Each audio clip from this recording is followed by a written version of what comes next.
Mirisnya nasib Reza Artamevia. Masih di momen perayaan Hari Kemerdekaan, di saat kolega sesama artis masih ramai mengenang bisa tampil di Istana Negara, Reza Artamevia malah mengenyam kenyataan pahit. Dikabarkan diseret ke polisi. Ibunda Alia Mas Said itu dituding melakukan penipuan berkedok bisnis investasi perhiasan. Kemarin, pria bernama Malvin bersama kuasa hukumnya muncul mengaku jadi korban aksi tipu-tipu Reza. Diiming-imingi keuntungan 10 juta per pekan dengan menaruh modal 75 juta di bisnis jualan perhiasan. Bukan untung malah buntung. Malvin hanya dapat cek kosong. Berusaha speak up, merasa dirugikan, Malvin malah kena sial diteror ancaman. Saya dari awal tuh nggak mau ya ikut sebuah investasi lah apa beli sesuatu. Saya sempat 2 kali perjanjian. Yang pertama tanggal 1 sampai tanggal 7 ternyata song. Saya tanggal 14 tagih jam 1 belum ada. Akhirnya ditelepon dong, maksudnya hubungin dia, maksudnya ini kosong, maksudnya ya udah kata dia jam 2 dong. Ya udah kita balik lagi sekitar jam 2:30 ambil ternyata masih kosong. Tadi tuh saya seolah-olah dibilang saya ini mencemarkan nama baik dia karena saya kasih lihat ke publik ya, cek mas kosong. Maaf, ini kan kecewaan saya gitu, saya dibohong.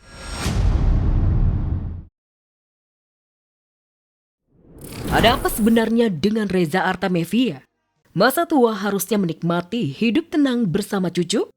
Tiap tahun selalu terlilit kasus penipuan berkedok investasi perhiasan.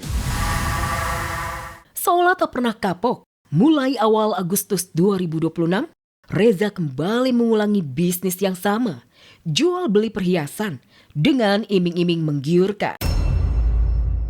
Dari pengakuan Malvin, belum sebulan bisnis jual beli perhiasan, sudah banyak koleganya yang berinvestasi lebih bersama Reza, yang nilai kerugiannya miliaran rupiah. Mungkin saya itu 6 orang, 7 orang, dengan nilai yang miliaran, sampai itu udah ada yang lapor ke Mabes gitu, tapi belum ditindak. Makanya dia pengen, tadi ada siaran langsung nggak gitu loh, maksudnya dia pengen update gitu, pengen tahu. Dan dia itu tadi, dia sebagian itu masih merahasiakan inisial. Tudingan penipuan seakan tak bisa lepas dan selalu lekat dalam perjalanan hidup Reza Artamevia.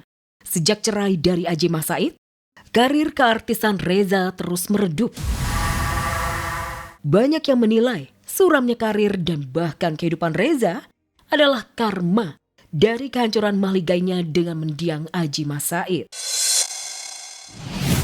Buat aku merasa titik terendah itu adalah bahwa aku membuat sedih, membuat sakit keluarga aku, anak-anakku itu. Aduh, itu terendah sekali karena kebodohanku. Well ya itu saat itu.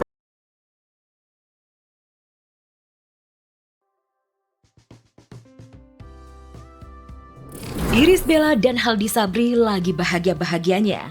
Setahun lebih berjuang punya anak lewat proses bayi tabung di negeri jiran Malaysia. Usia kehamilan sudah memasuki usia 4 bulan lebih. Haldi yang dari awal menikahi Ibel ingin punya anak, sejak tahu istrinya tengah berbadan 2, autoprotektif. Tak mau istri dan buah cinta dalam kandungan Ibel kenapa-napa, Haldi perlakukan Ibel seperti tahanan rumah, tak boleh kecapean. Ya, orang pada umumnya aja lah, dijaga terus, paling sering ngingatin aja, jangan capek-capek. Pada umumnya aja, jadi agak bawel. Lebih protektif ya? Lebih protektif, betul. Karena kan ya alhamdulillah dapatnya kan berusahanya cukup, nggak bisa dibilang singkat ya. Jadi awal-awal ya jadi tahanan rumah dulu kemarin. Nggak boleh kemana-mana, nggak boleh capek-capek. Hamil anak pertama Haldi Sabri, Ibel makin diratukan suami. Apalagi kehamilan Ibel kali ini jauh berbeda saat hamil 2 anaknya, Erumi dan Amala dulu. Entah karena bawaan hormon anak pertama, kehamilan Ibel kali ini benar-benar menguji kesabaran Haldi Sabri. Ibel mendadak mudian dan super sensitif, gampang sedih dan mewek. Wajar jika suaminya selalu jadi sasaran omelan Irish Bella.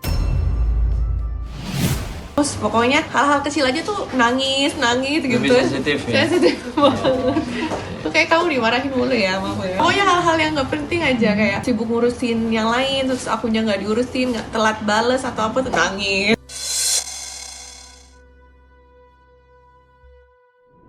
Selalu jadi sasaran omelan istri, seakan sadar ini bawaan calon baby, Haldi Sabri hanya bisa sabar dan tak terpancing emosi dengan sikap Irish Bella.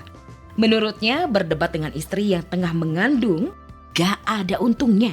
Diam atau mengalah justru jurus jitu Haldi hadapi sikap bawel istri. Mendebat, protes atau balik melawan justru bisa beresiko bagi perkembangan kondisi Ibel dan bayi yang ada dalam kandungan. Ke diam aja lah. Kan kita juga tahu dia dalam keadaan berbadan dua seperti itu ya. Kalau misalnya kita ladenin ya malah nanti jadi larinya ke bayinya gitu. Ada beberapa juga yang dikirim konten ke saya yang tidak boleh memperdebatkan soal istri yang lagi hamil.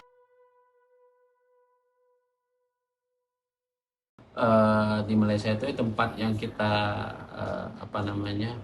proses kehamilannya itu memang udah terkenal di Asia Tenggara ya. Jadi makanya kita coba ke sana. Kita makanan yang standar aja, yang nggak terlalu susah lah. Yang Kamu mudah yang lah. ngidam malah ya. Oh gitu. Iya. Ngidam aneh-aneh. Apa itu? Ngidam apa tuh? Ya kadang-kadang mie instan malam-malam bilangnya ngidam. Nggak tahu ya itu mau alasan atau gimana saya juga nggak tahu. Tapi kalau yang paling aneh, maksudnya apa yang ngebedain dari kehamilan sebelumnya sama kehamilan sekarang? Yang membedakan dari kehamilan sebelumnya, mungkin kalau sekarang itu kayak banyak banget support sistemnya, terus lebih banyak yang merangkul, yang membantu, apalagi kan proses kami program hamil ini nggak mudah ya gitu. Bolak-balik ke Kuala Lumpur juga itu cukup melelahkan gitu, dan ini juga bukan yang pertama langsung berhasil, ini tuh yang ketiga ya sayang, ketiga gitu. Jadi lumayan emosinya bermain lah di situ kan. Jadi dirangkul sama suami, dirangkul sama anak-anak, sama keluarga tuh itu sangat membantu banget. Jadi itu bedanya mungkin yang sekarang ya. Atau ada apa tuh kayak tanya-tanya ke teman-teman artis nggak sih yang program ini juga gitu kan, kayak misalnya kayak ada yang Sumargo, terus ada yang lain juga, ada konsultasi nggak sih sama teman-teman gitu? Ada.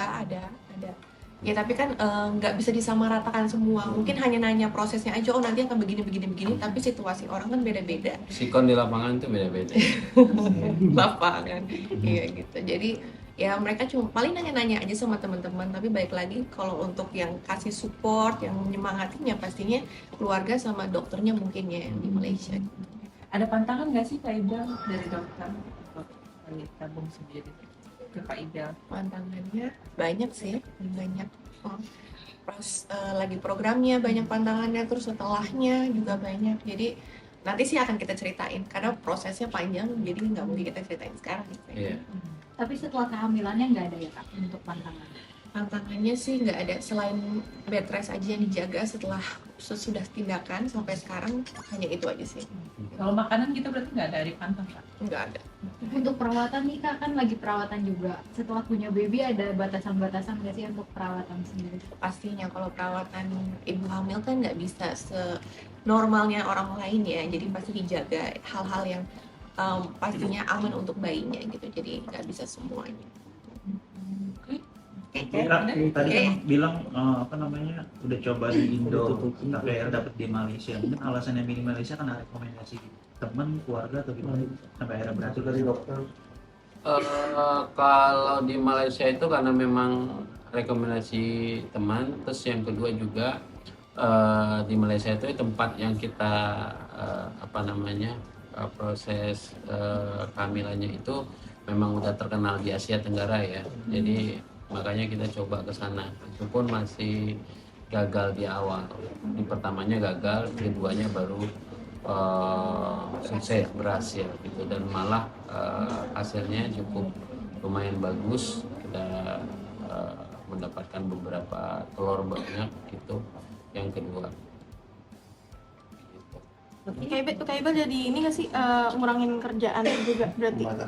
Iyalah pasti. Apa udah nggak ngambil job Kak semenjak hamil?